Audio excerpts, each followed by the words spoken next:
Seperti pada RDP sebelumnya, anggota Komisi 1 DPRD Pekanbaru, Ida Yulita Susanti, langsung mengkritik bahwa pengalihan sistem parkir dari Dishub kepada pihak ketiga terindikasi cacat hukum.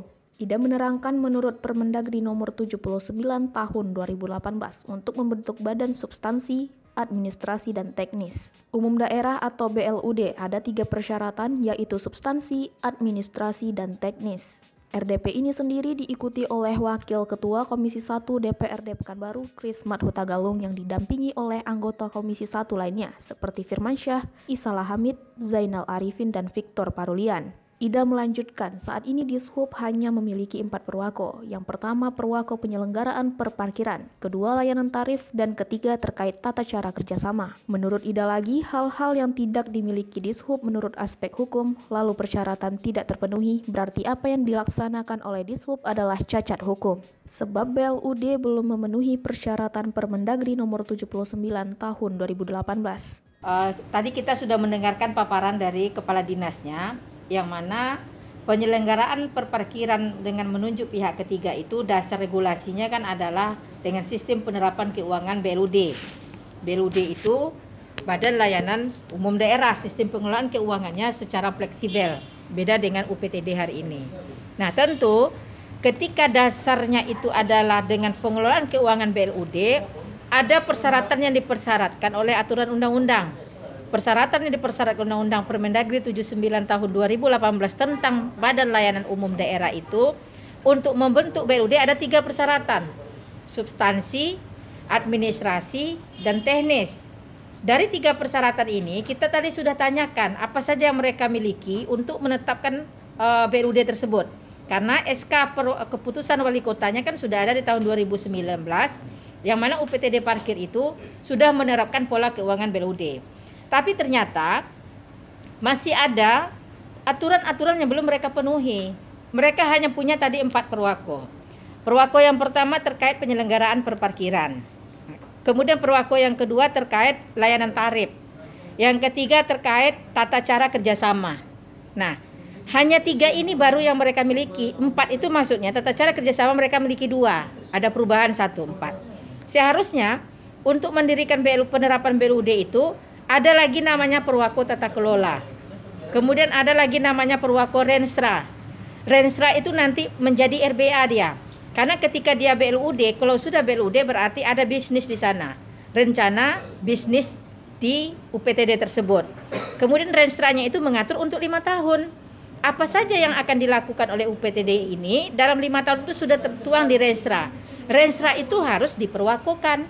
Jadi tidak mau dia langsung kepada tarif, langsung kepada SPM-nya, standar pelayanan, langsung kepada tata cara kerjasama. Sementara induknya adalah renstranya. Karena renstra akan menjadi RBA, RBA akan menjadi RKA, RKA akan menjadi RKPD, RKPD akan menjadi DPA APBD. Karena apapun bentuknya tetap menjadi acuannya DPA dari APBD. Dia ada dalam Perda APBD. Nah, hal-hal vital yang tidak mereka miliki ini secara aspek hukum, ketika persyaratannya tidak terpenuhi, berarti apapun yang mereka laksanakan dia cacat hukum.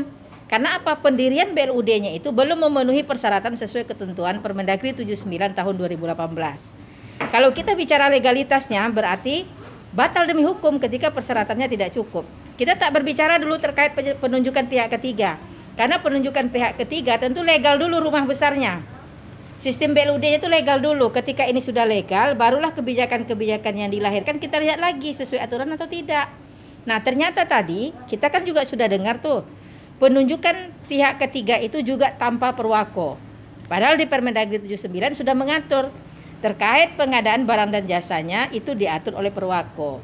Di sanalah ditentukan persyaratan apa saja yang harus dipenuhi oleh pemenang pihak ketiga ini. Makanya fakta kita lihat hari ini, perusahaan PT Datama yang ditunjuk ini kan tidak siap.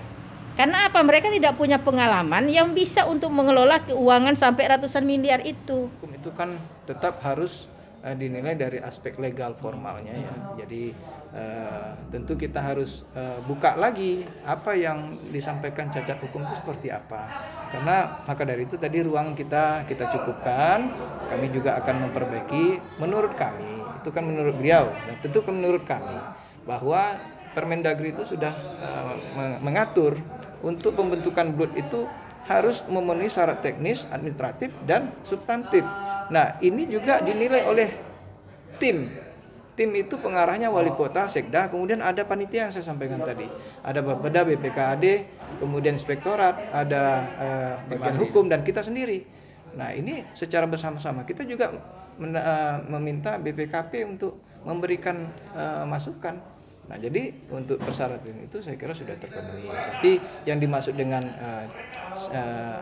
cacat hukum tadi ya tentu kita harus duduk bersama lagi di mana letaknya. Nah, itu ya makanya nanti mungkin di sesi berikutnya akan kita diskusikan, dan kami juga ya tidak mungkinlah sembarangan ya serampangan, karena apalagi perjalanan sudah cukup panjang, dan Permendagri itu juga kita sudah bolak-balik kok Biro Hukum. Nah, sepanjang dia itu bisa mengacu kepada Permendagri, maka itu tetap cukup itu saja diberlakukan. Kan sudah menyiapkan 14 perwako. Yang 3 pulang itu? Ya? 3 perwako pulang itu? 3 perwako. Ya itu harus ada gitu. Paling tidak itu sudah kita tuangkan. Nah, selebihnya itu tetap mengacu pada Permendagri. Isinya sama kok. Kawan-kawan boleh baca. Nah, kami sudah siapkan draftnya itu sebanyak lebih kurang 14 sampai 15 perwako itu. Tapi karena kemarin di 2019 kita dengarkan semangat Omnibus Law, ngapain banyak-banyak peraturan. Nah, seperti itulah kira-kira. Jadi kita harmonisasi juga ke bukan harmonisasi, fasilitasi ke Biro Hukum kantor gubernur, sekretariat Pemprov Riau. Nah, jadi demikian ya. Sementara itu, Kadishub Pekanbaru Yuliarso mengatakan cacat hukum yang dikritik oleh Ida harus dilihat terlebih dahulu dari aspek legal dan formal untuk melihat kembali apa yang dimaksud dengan cacat hukum. Yuliarso juga mengatakan untuk mengetahui persis bagian mana yang cacat hukum, pihaknya akan kembali duduk bersama dengan Komisi 1. Dia juga menegaskan bahwa Dishub tidak sembarangan karena untuk membuat BLUD butuh waktu dan perjuangan yang panjang. Arina Sylvie dan Puji Hardiwan, TV Riau melaporkan.